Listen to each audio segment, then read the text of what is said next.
بسم الله الرحمن الرحيم السلام عليكم ورحمة الله وبركاته دعوة الكسر دواده وركتي في رويال حرونتي سمجالة مقدشة إذن كجا إيمانا يو أني يقول لي عثمان محمود يا وركو دياره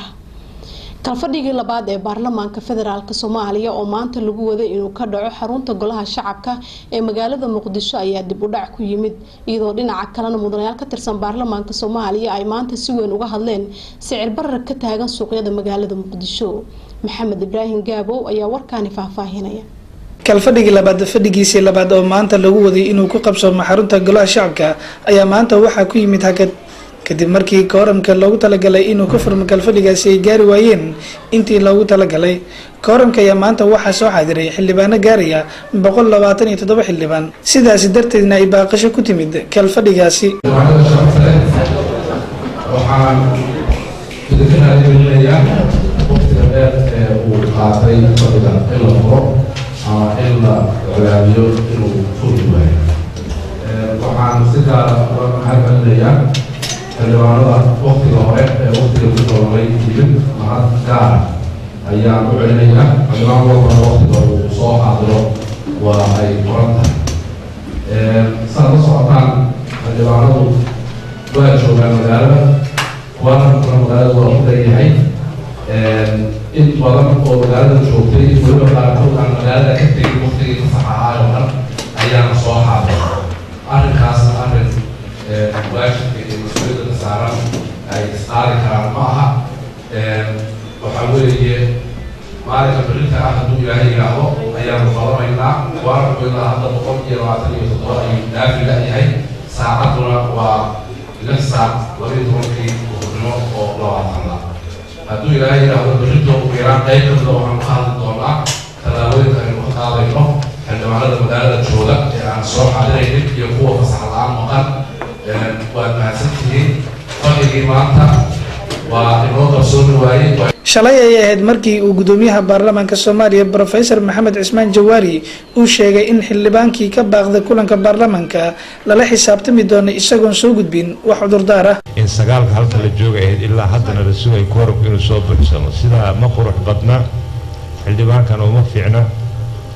waayo xildhibaanka sagaalka subaxnimo halkan yimid ilaa haddeerta inuu sugo xildhibaanka kale inuu meerta inuu tixgeliya loo baahan yahay marka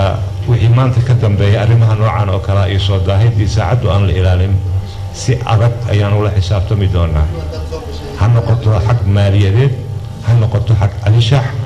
iyo xag ka mid noqosho xildhibaannimada golaha kanba waa inay martaa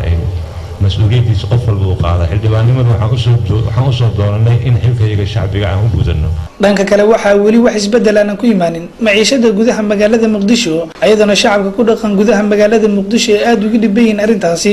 maadaama hoos u dhac uu ku yimid lacagta dollarka balse maciishada ay weli sideedii u taagan tahay waxaan wax ka weydiiyay arrintaasi gudoomiyaha guddiga maaliyadda ee baarlamaanka Soomaaliya iyo weliba mid kamid ah xildhibaanada baarlamaanka Soomaaliya waxaana hadalladooda kamid ah sida tan isbiirsaday oo aad u fara badan ayaa sababay horta marka u horeyso waxaan ognahay nabadgelyo hadduu timaado dollarka wuu dhacayaa sababtoo ah markii colaado iyo ay jirto dadweynaha waxay doonayaan inay keedsadaan dollarka suuqa waxaa xukumaya waxaa la yidhaahdo khayr iyo damaan dalab iyo bandhigid wax la yiraahdo si loo soo bandhigo maartay dollarka ayu hadduu dollar badan suuq soo geliyo dollarku hoos u dhaca shilin Soomaaliya kor u kacay haddii ay dollarka suuq uu ka yaraado shilin Soomaaliya kor u kacay waxa xukumay suuq waxa xukumay soo bandhigid iyo codsiga dalabka dhibaato haddii jirto dadku dhan waxay raadinayaan dollarka inay kayso oo Soomaaliga la soo tuuro qaabtan ka soo yiraahdo nabadgelyada ugu sabab ah horta maartay dollarka inuu dhaco markuu horeeyay waxaa jirta in sarifka bariyahan oo si fiican oo hoos intaan oo si dhaadhacayo oo liito